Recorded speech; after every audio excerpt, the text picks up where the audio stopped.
그날 아침 삼천포에는 막 해가 떠오르고 있었고 바닷바람은 짭짤한 소금 내음과 함께 부드럽게 해안으로 밀려오는 파도 소리를 실어왔습니다. 서진의 가족들은 모두 오늘이 여느 때와 다름없는 평범한 하루가 될 것이라고 생각했습니다. 가족의 건어물 가게는 일찌감치 손님을 맞이하기 위해 문을 열었고 관광객들의 웃음소리와 인사소리가 작은 해변길에 울려 퍼졌습니다. 하지만 효영의 갑작스러운 한마디가 모든 사람을 경악하게 만들었습니다. 그는 건어물 가게 정면 전체를 철거할 것을 요구했으며 심지어 재건축을 위해 한동안 영업을 중단하겠다고 단호하게 말했습니다. 트럭에서 상자를 내리던 서진은 그 말을 듣고 그 자리에 얼어붙었습니다. 선반의 건어물 포장을 정리하던 효정은 고개를 번쩍 들었고 자신의 귀를 믿을 수 없다는 듯 눈을 동그랗게 떴습니다. 부모님 또한 못지않게 놀라셨습니다. 그들의 기억 속에서 이 건어물 가게는 가족의 주된 수입원일 뿐만 아니라 아이들이 어렸을 때부터 수많은 추억이 깃든 곳이었습니다.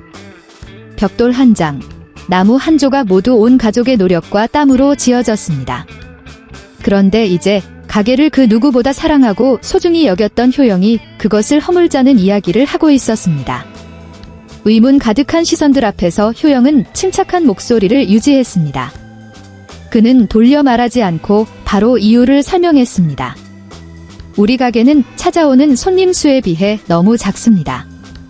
최근 들어 특히 관광 시즌에는 손님들이 밖에서 서로 부대껴야 하고 자리가 없어서 그냥 돌아가는 분들도 많습니다.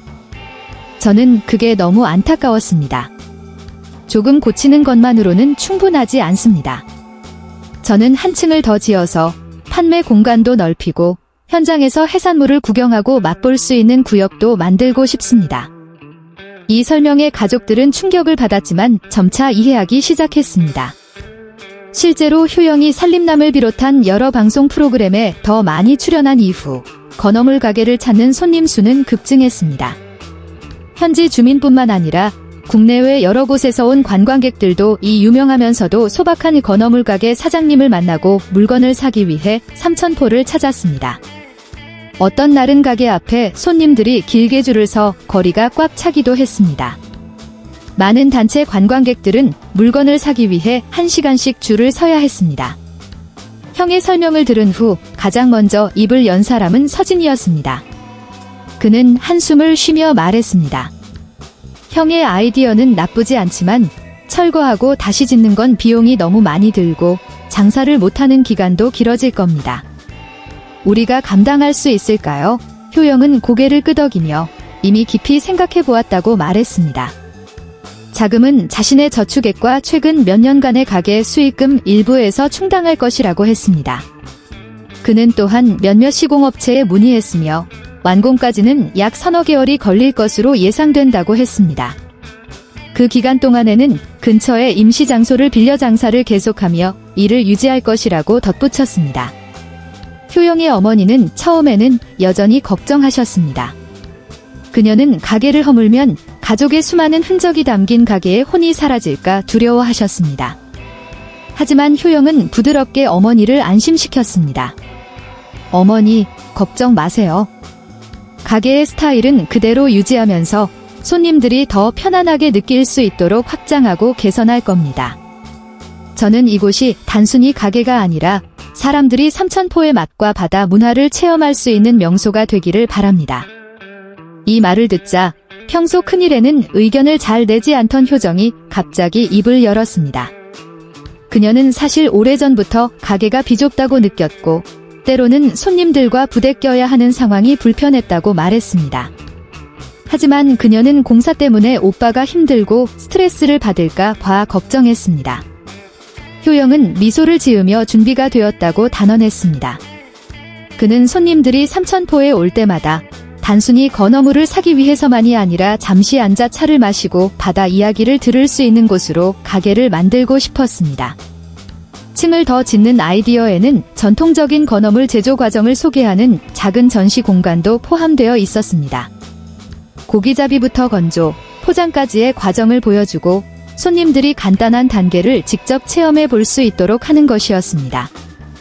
효영은 이것이 특히 대도시나 해외에서 온 전통 산업을 접할 기회가 적은 관광객들에게 특별한 인상을 줄 것이라고 믿었습니다. 그는 또한 부모님의 옛사진부터 3남매가 함께 일하는 순간들까지 가족의 사진과 기념품을 전시할 작은 코너를 마련할 계획이었습니다. 하지만 이 계획은 단순한 꿈만은 아니었습니다. 효영은 막대한 건설 비용, 임시 영업 중단의 위험, 그리고 나중에 더 넓은 공간을 관리해야 하는 부담 등 많은 압박에 직면해야 했습니다. 그러나 그는 굳은 성격으로 이것이 꼭 필요한 단계라고 믿었습니다. 그는 과부하 때문에 손님들이 실망하며 돌아가는 것을 원치 않았고 삼천포의 이미지를 관광객들에게 더 가까이 알릴 기회를 놓치고 싶지도 않았습니다. 한참의 논의 끝에 가족은 마침내 동의했습니다.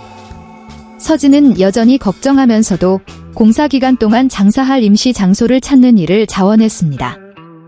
효정은 새로운 가게가 완공되면 어머니와 함께 손님들에게 대접할 간단한 다과를 준비하겠다고 제안했습니다. 앞으로의 여정에 대한 긴장감은 여전했지만 집안의 분위기는 점차 활기차게 변했습니다. 효영이 가게를 철거하고 새로 짓는다는 소식은 순식간에 동네 전체로 퍼져나갔습니다. 많은 주민들과 단골 손님들은 처음에는 놀랐지만 이유와 계획을 듣고는 모두 지지했습니다. 일부는 새로운 가게가 문을 열면 바로 다시 찾아와 축하해주겠다고 약속하기도 했습니다. 효영은 그 격려의 말들을 듣고 온화하게 웃었지만 마음속은 결의로 가득 찼습니다. 그날 저녁, 온 가족은 식탁에 둘러앉아 새로운 가게의 디자인과 아이디어에 대해 계속 논의했습니다. 판매층과 체험 공간 외에도 효영은 위층을 활용해 작은 카페를 만들어 손님들이 음료를 마시며 바다를 내다볼 수 있게 하고 싶었습니다. 그는 전통과 현대의 조화가 특별한 공간을 만들어내어 관광객들을 더 오래 머물게 할 것이라고 믿었습니다. 따뜻한 노란 불빛 아래 이야기는 계속 이어졌고 아침처럼 불안해하는 사람은 아무도 없었습니다. 모두가 삼천포 건어물 가게의 새로운 전환점을 맞이할 준비가 되어 있었습니다. 그 전환점은 효영의 충격적인 한마디에서 시작되었지만 그 안에는 이곳을 가족과 해변 마을 전체의 자랑스러운 상징으로 만들려는 원대한 포부가 담겨 있었습니다.